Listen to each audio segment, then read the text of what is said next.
Bueno, y en el último periodo los chilenos viven una nueva epidemia, el mal dormir. La causa ante esta problemática se debe al estrés, la exposición prolongada a las pantallas y también los ronquidos que afectan el descanso y ponen en riesgo la salud y el bienestar diario.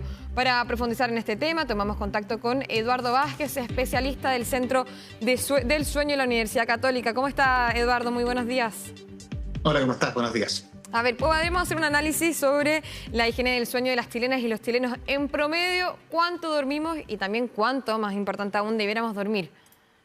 Claro, la recomendación habitual en sueño para los adultos es alrededor de las 7, 8 horas y lamentablemente en Chile 1 de cada 20 personas logra dormir eso.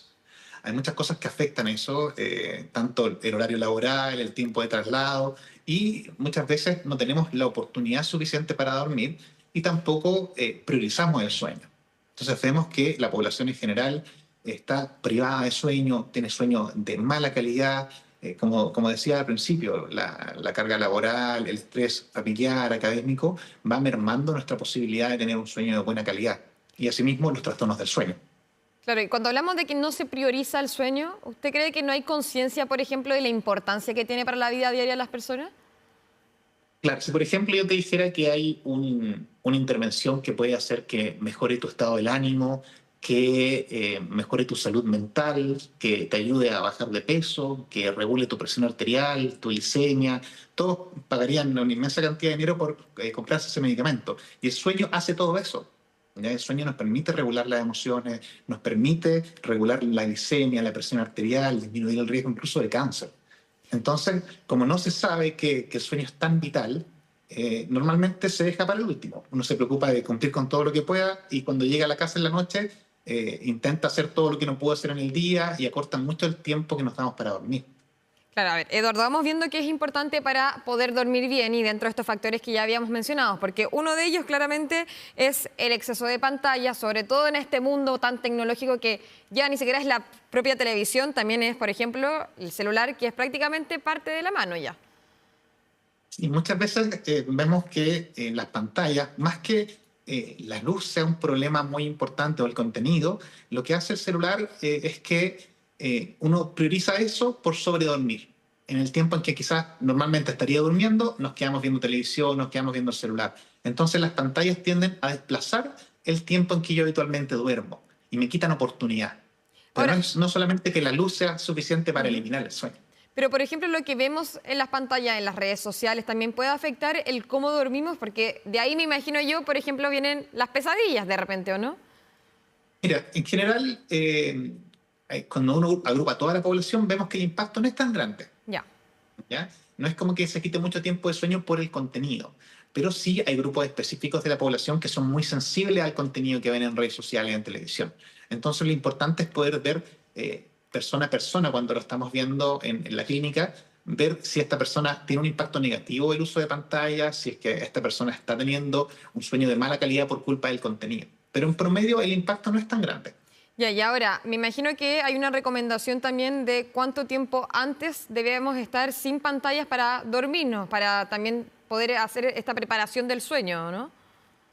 Claro, mira, históricamente siempre se ha dicho que uno ojalá 1 hora, 1 hora y media antes de meternos a la cama deberíamos suspender las pantallas, ¿ya? Porque no, la investigación en los últimos 10 años nos mostraba que ciertas hormonas que tienen que ver con el sueño se tienden a bloquear un poco. En los últimos 5 años ha variado un poco la información, y eso pasa siempre en la medicina, que vamos teniendo información nueva y nos cambia un poco la forma de enfrentar el tema.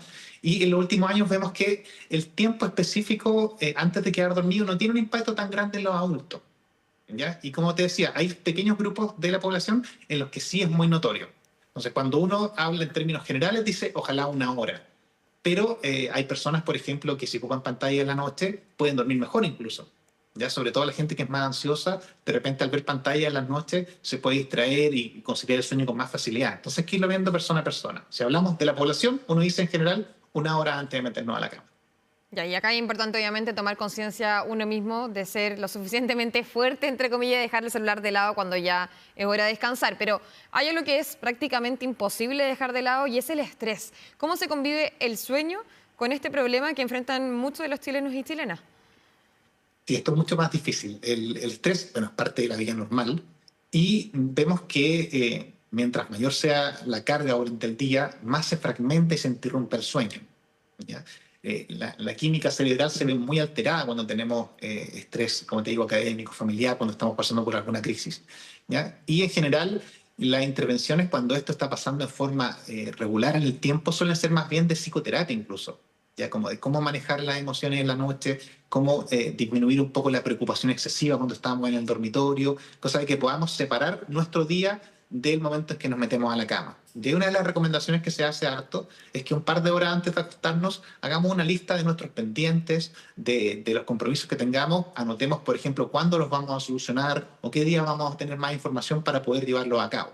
Cosa de que en la noche no vuelvan a reaparecer estos pensamientos intrusivos, no aparezca esta preocupación excesiva ni la rumiación cuando estoy en la cama. Cosa de, ojalá poner el día a descansar y después pensar en acostarse. Y en eso, por ejemplo, ¿los alimentos ayudan o pueden permitir dormir mejor ciertos tipos de alimentos o dejar de comer a cierta hora? En cuanto a los alimentos, todavía no hay mucha información sobre alimentos que te ayuden a dormir mejor. Ya. Ya se han buscado algunos, pero no con suficiente evidencia. Lo que sí se ha demostrado más es que si uno come muy tarde, la calidad del sueño tiende a disminuir. Se produce más reflujo, más distensión abdominal. Entonces uno tiende a recomendar en general a la población que dejen de comer unas 3 horas antes de meterse a la cama. Eso sería lo ideal, pensando en ojalá no afectar la calidad del sueño. Y para dormir, por ejemplo, esas hierbas, agüitas naturales que se hacen, ¿esas son de alguna manera una idea más de lo que se cree o efectivamente podrían ayudar a dormir? Claro, todas las cosas que se consideran como naturales, ¿Sí? lamentablemente no tienen mucha investigación que nos pueda dar datos objetivos sobre si nos sirven o no nos sirven. Entonces, si no hacen daño, que la gran mayoría no hace daño, no hay problema con que la gente la ocupe. Pero los resultados positivos son más bien una percepción propia que algo que podamos ver así como a ciencia cierta. Entonces, normalmente nosotros no los prohibimos ni nada por el estilo, pero somos claros en decir que no hay evidencia suficiente que nos haya demostrado que sirven para mejorar la calidad del sueño. Ya, a mí lo que me llama mucho la atención es el que se diga que roncar no es normal, porque yo sentiría que casi todos roncamos o prácticamente es parte de la rutina del sueño. ¿Cuál es acá el problema y también cuál es la solución a un problema que me imagino la mayoría lo enfrentamos? Y el ronquido es muy frecuente y esa frase es muy verdadera, esto de que roncar no es normal. Más o menos la mitad de la población ronca, si uno lo lleva así a los números. Y el ronquido por sí solo no suele ser un gran problema médico. ¿Ya? Sí, obviamente altera la armonía familiar y nos puede generar problemas en la casa. Pero si es que el ronquido se acompaña de pausas al respirar, una enfermedad que se conoce como la apnea obstructiva del sueño, ya tenemos repercusiones mucho más negativas, porque vemos caídas de oxígeno, colapso respiratorio al dormir, múltiples despertares, aumentos de la presión arterial. Entonces, si una persona tiene ronquidos y lo vemos hacer pausa, el sueño va a ser de muy mala calidad. Al día siguiente va a estar mucho más cansado, con somnolencia excesiva, cabeceando, con dificultad para concentrarse. Entonces, si se juntan todos esos factores de esos tres que te decía, roncar, ver pausas y somnolencia excesiva, la probabilidad es que tengamos una apnea obstructiva del sueño que requiere tratamiento porque se asocian muchas enfermedades cardiovasculares. ¿Y cómo yo me doy cuenta finalmente que tengo una apnea si yo vivo sola, por ejemplo, en mi casa, si no duermo con nadie? ¿Cómo poder darse cuenta o poder tomar la conciencia y decir, me tengo que ir a ver para poder estar bien? Pero existen algunas aplicaciones de teléfonos inteligentes que pueden detectar ronquido, por ejemplo.